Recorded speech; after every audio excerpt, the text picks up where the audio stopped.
There's a lot of concern in Macau about the disappearance of a man believed to owe up to $1.3 billion. The man was a part of Macau's Junket network, which drives nearly two-thirds of Macau's $45 billion gambling industry. And joining me is Richard Huang, analyst at CLSA. I'd like to start by simply asking you to please explain what a junket even is and why junkets are so important in Macau.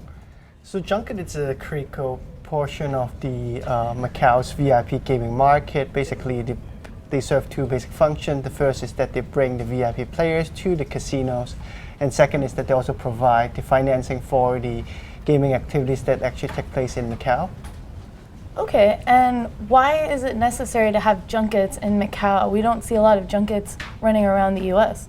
Well, the reason for having junkets in Macau is because that most casinos will not have extensive sales office throughout the entire China source players. So that's where the junkets come into place. And the second is also that collection is especially difficult within China because overseas gaming debt cannot be serviced within China. And hence you will need these junkets to do the collection as well. Now, over the past couple of weeks, basically the only thing people have been talking about is the disappearance of this guy. $1.3 billion is such a huge sum of money, and to just put that in perspective for our readers, that's about 20% of the gambling revenue haul of the Las Vegas Strip last year. So it's a huge amount of money, and I'm just wondering, what do you think the impact will be of this incident?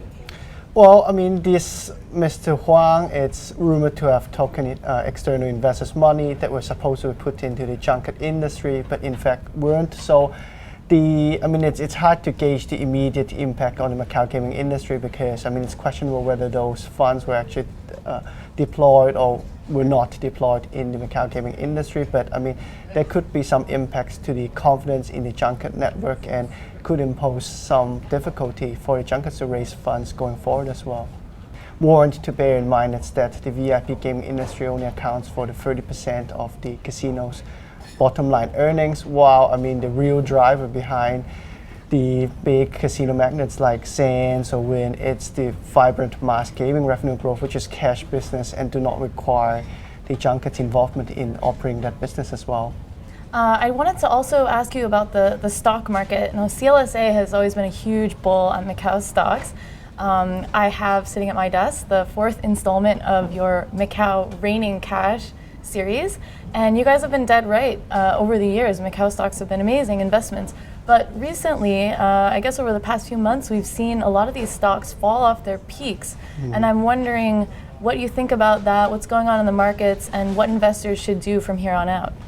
Well, the first point is that we do not change our overall thesis. We still think that Macau is a very attractive investment opportunity because it allows the investors to benefit strongly from the strong gaming appetite and also the outbound tourism theme of the mainland Chinese. Share price have corrected, but then in part that was due to the impressive share price performance in the previous year, which most of the stocks in fact have doubled.